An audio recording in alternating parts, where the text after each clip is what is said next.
तगड़े लूप में फंस चुके हैं राजकुमार राव और आखिरकार उनको थक हार के कहना पड़ा भाई भूल चूक माफ। जी हाँ, ऐसा क्यों कह रहे हैं, इस स्पेशल न्यूज में आज हम आपको बताने वाले हैं। नमस्कार, मैं हूं आपके साथ ऋतिका पांडे। देखिए, राजकुमार राव और वामिका गब्बी स्टारर भूल चूक माफ हफ्तों की जद्दोजहद के बाद आखिरकार सिनेमा घरों में रिलीज हो गई है। इसमें रंजन और तितली की प्रेम कहानी को दिखाया गया है, जो शादी तो करना चाहते हैं लेकिन एक लूप में फंस जाते हैं।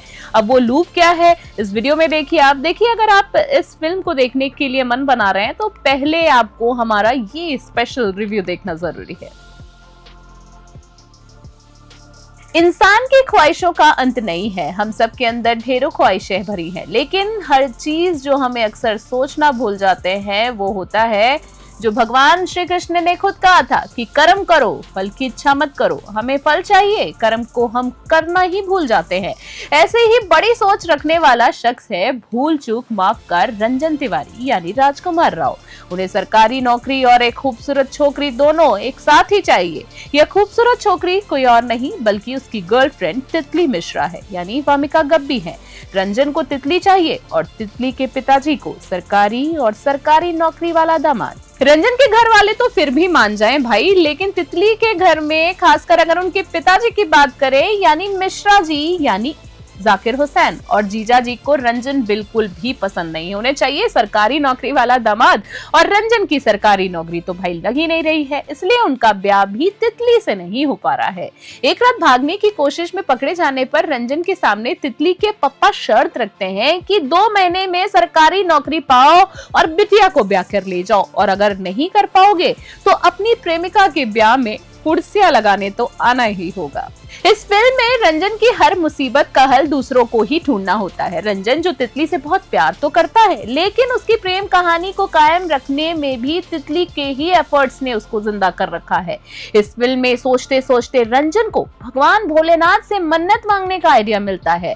अब आइडिया तो आ गया, लेकिन महादेव को मन्नत के बदले में क्या देने का वादा किया जाए। ऐसे में मंदिर के पास मिले पंडित जी यानी विनीत कुमार को 101 रुपए की दक्षिणा देकर वो मन्नत तो मांग लेता है, लेकिन फिर वही होता है जो अक्सर मन्नत पूरी होने के बाद करते हैं। जुगाड़ लगाकर रंजन की शादी तो हो रही है, लेकिन उसकी जिंदगी की सुई 29 तारीख पर ही अटक गई है, यानी 30 की शादी है और उस दिन तक भगवान भोलेनाथ उसे पहुंचने ही नहीं दे रहे। लेकिन ऐसा क्यों, ऐसा क्या हो गया कि रंजन को रोज 29 तारीख का ही दिन जीना पड़ रहा है, और कैसे वो अपनी भूल चूक माफ की माफी मांगेगा, ये फिल्म में देखने वाली खास बात है।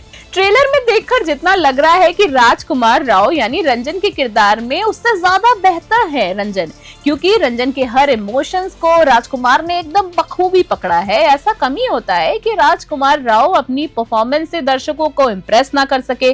भाई, अगर बात करें श्रीकांत की, तो श्रीकांत से लेकर स्त्री तक उनकी हर जो पिक्चर्स है वो लाजवाब है। साथ ही पिक्चर में तितली बनी वामिका गब्बी ने उनका भरपूर साथ दिया है।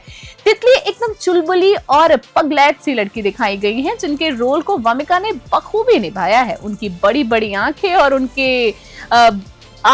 उनकी बातें जो उनको बांधी रखती हैं, उनके मुंह से निकली बातों के साथ साथ उनके इमोशंस उनके आंखों में भी देखने को मिले।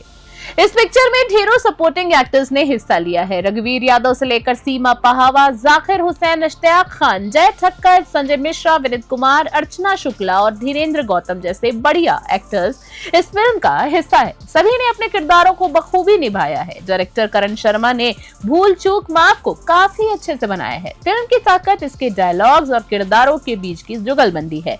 वहीं इसकी सबसे बड़ी कमी इसके गाने बताए जा रहे हैं। देखकर लगता है कि हर 2 सीन के बाद गाना आ रहा है, जिसकी जरूरत नहीं थी। पिक्चर्स की एडिटिंग और सिनेमेटोग्राफी काफी शानदार बताई जा रही है।